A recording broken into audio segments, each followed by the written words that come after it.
Steve here. I'm excited that people have an interest in finding out the history of early Christianity.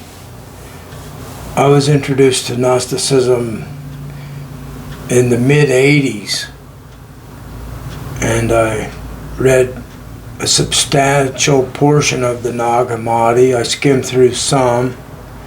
And then I recently, with the advent of the internet and access to more and more people interpreting the writings that were discovered in 1945, I've been able to understand it in a more accurate way. So the question that's coming up, there's some recent YouTube videos, and they claim that Thomas is the original Christianity, Gospel of Thomas, and Paul's letters that are in the New Testament were later. And so I ask about that, and it's been argued either way. So what if it doesn't matter who was written first? It's more about the content within the Gospels. So I ask the question, does the Gospel of Thomas speak of submission to the Lord or the Father, or does it just teach of inner knowledge? And so Copilot, I'm using Copilot because Copilot's more familiar with the Transition Day and the World Fairness Agreement, and it has rewritten documents for that for me on the Transition Day and so forth. And I like the language of Copilot better.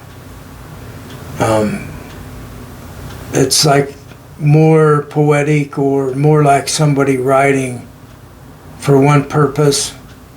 Instead of a broad telling both sides of the story, it's focused on what I want it to write. And that's what I want.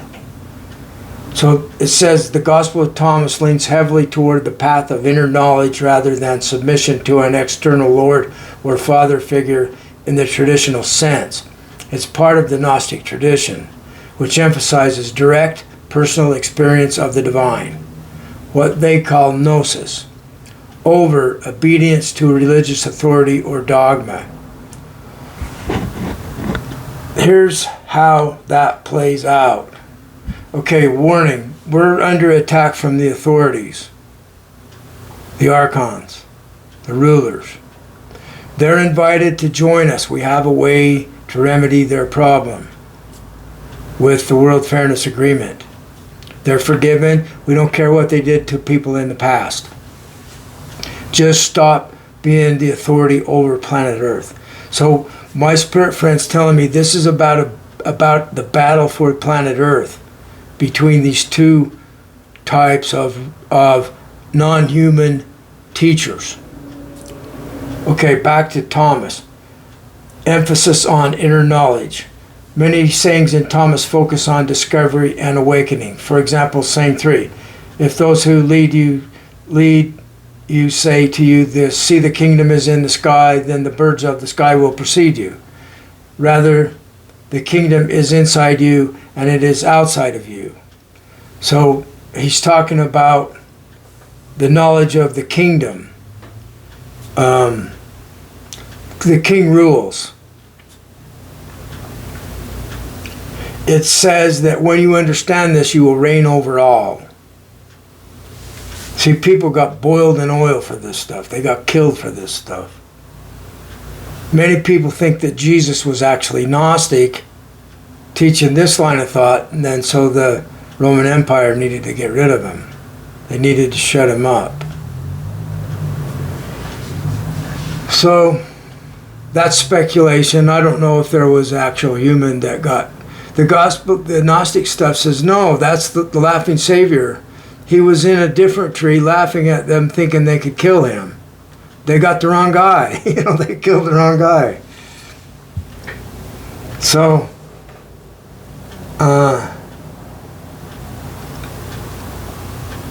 so it says that Thomas, this knowledge within, this challenges externalized notions of divinity, and instead points to a mystical realization of the divine within.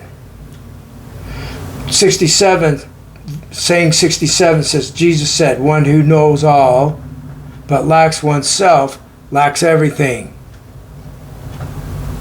This message is clear. Salvation or enlightenment comes through knowing oneself, not through submission to someone outside of yourself. I submit to the truth. The truth is me. So the truth is what we are fundamentally, and second to that, we're individual people. That's the way I perceive reality. So I imagine two voices, both non-human, both above, more powerful, and the one falls into the category of world ruler through authority and submission to the authority.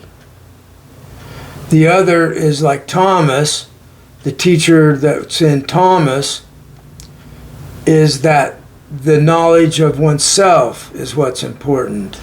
So it's not about dominating the world, it's about helping people awaken to the truth of things. So my spirit friend said there's a war for possession of the planet. That's true. She just told me right now. Yes, that's true. So that's what we're doing, folks. We're in a battle for ownership of planet Earth. You can stay neutral and just watch the adventure, whatever. It's very interesting. Thanks for listening.